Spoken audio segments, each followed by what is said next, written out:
দৰঙৰ নামখলত ৰাজহুৱা সভা নামখলৰ সহায়ক স্বাস্থ্য কেন্দ্ৰৰ চিকিৎসকৰ দুৰ্ব্যৱহাৰ কৰা কৰ্মচাৰী শেৱালি ডেকাৰ বিৰুদ্ধে অনুষ্ঠিত হৈছে ৰাজহুৱা সভা।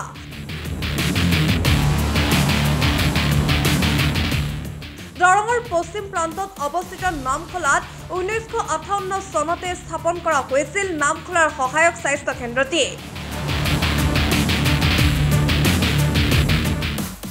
বৃহত্তৰ নামখলা অঞ্চলৰ ৰাইজৰ স্বাস্থ্য আৰু চিকিৎসা সেৱাৰ উদ্দেশ্যে স্থাপন হোৱা স্বাস্থ্য কেন্দ্ৰটিত চিকিৎসকগৰাকীৰ কাৰ্যালয় সহায়িকা শেৱালি ডেকাই চিকিৎসালয় পৰিচালনা সমিতিৰ সভাপতি আৰু ৰোগীৰ সন্মুখতে দুৰ্ব্যৱহাৰ কৰাৰ বিষয়টিয়ে বহুল চৰ্চা লাভ কৰাৰ পাছৰে পৰা চিকিৎসকগৰাকী স্বাস্থ্য কেন্দ্ৰত অনুপস্থিত বুলি জানিব পৰা গৈছে, যাৰ বাবে বুধবাৰে সমাজকৰ্মী লীলা হাজৰিকাৰ সভাপতিত্বত এখন ৰাজহুৱা সভা অনুষ্ঠিত কৰা হয়।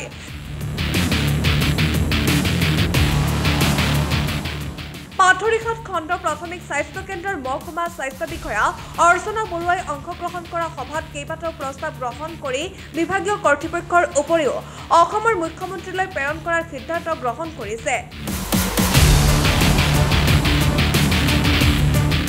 নামখলা সহায়ক স্বাস্থ্য কেন্দ্ৰত ডক্টৰক যি অপব্যৱহাৰ কৰিছিলে এজন LD কেৰাণী শেৱালি ডেকাই, এই বিষয়টো লৈ আজি এখন ৰাজহুৱা সভাৰ আহ্বান কৰা হৈছিলে আৰু এই সভাত গোটেইখিনি ৰাইজ আমাৰ উপস্থিত থাকি আমি কিছু সিদ্ধান্ত গ্ৰহণ কৰিছোঁ আৰু এই সিদ্ধান্তখিনি প্ৰস্তাৱ যোগে আমি এই CM মহোদয়লৈ বা DC মহোদয়লৈ গোটেইখিনিলৈ আমি প্ৰেৰণ কৰাৰ এটা সিদ্ধান্ত গ্ৰহণ কৰিছোঁ।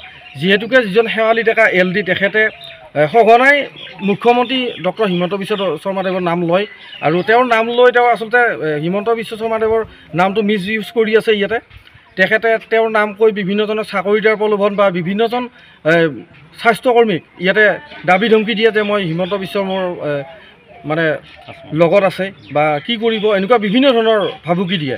এতিয়া এদিনাখনে মোকো ভাবুকি দিছে তেখেতে, জেলত পঠাম কিবা পঠাম। এতিয়া মোৰ হিমন্ত বিশ্ব শৰ্মা ডাঙৰীয়ালৈ এটি অনুৰোধ, তেখেতে যদি এই কাৰ্যকলাপত যদি তেখেত জড়িত নাই তেতিয়াহ'লে তেখেতে এটা উচিত বিচাৰ কৰিব আৰু এই উচিত বিচাৰ কৰি আমাৰ নামখলাবাসী ৰাইজক কথা মানে নামখলা সহায়ক স্বাস্থ্য কেন্দ্ৰখনক তেওঁৰ যি পৰিৱেশত বৰ্তমান পৰি আছে এই পৰিৱেশটোৰ পৰা মুক্ত কৰিব। এই মোৰ আহ্বান তেখেতলৈ। তেখেতে নিশ্চয় ভাল এটা পদক্ষেপ ল'ব ইয়াৰ ওপৰত। যে ডক্টৰজনে মানে এনেকুৱা হৈছে যে লাজে অপমানে এতিয়া ইয়াৰ পৰা গুচি গৈছে, ব্লকত আছে, ব্লকৰ পৰা দুনি মেডিকেলত তেওঁ বৰ্তমান চিকিৎসা সেৱা আগবঢ়াই আছে আৰু অতিকৈ মানে লাজ লগা বিষয় আমাৰ কাৰণে যে নামখলাৰ দৰে এখন ঠাইত ইমান দল সংগঠন বা বিভিন্ন অনুষ্ঠানৰ মাজত থাকি তেখেতে যি অপমানিত হ'ল আৰু তাতোকৈ লজ্জাজনক কথা এটা হৈছে যে স্বয়ং সভাপতি পৰিচালনা সমিতিৰ সভাপতিজন তেওঁৰ উপস্থিতিত তেওঁক অপদস্থ কৰিলে। তেখেতে কিন্তু কোনো ধৰণৰ একাষাৰো কথা নক'লে বা ডক্টৰজনৰ কোনো চেফ দিব নোৱাৰিলে। এইটো এটা বৰ দুখ লগা বিষয়। সভাপতি পানেশ্বৰ কলিতা আছিলে মেনেজমেণ্টৰ সভাপতি।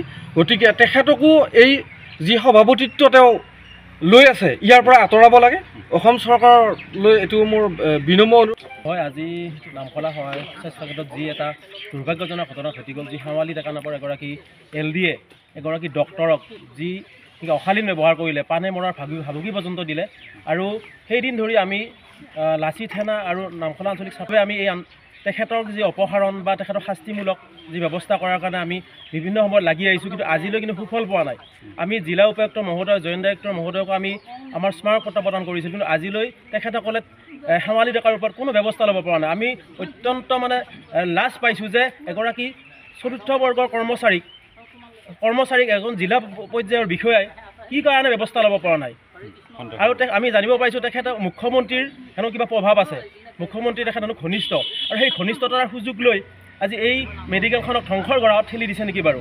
আৰু এই মেডিকেলখনে বিভিন্ন সময়ত ডক্টৰৰ সমস্যাত ভুগি আহিছে, বিভিন্ন সময়ত ডক্টৰ ইয়াত থাকিব নিবিচাৰে, এইবিলাক কাৰণতে ডক্টৰ থাকিব নিবিচাৰে। বিভিন্ন সময়ত শেৱালি ডেকাই ডক্টৰ বা লগৰ যিবিলাক সহকৰ্মীক দুৰ্ব্যৱহাৰ কৰা বুলি আমি জানিব পাৰিছোঁ আৰু ইয়াৰ ওপৰত মিটিং হৈ গৈছে, কিন্তু আজিলৈ কোনো সুফল পোৱা নগ'ল। পশ্চিম দৰঙৰ পৰা Nabajit Sarma report, republic any.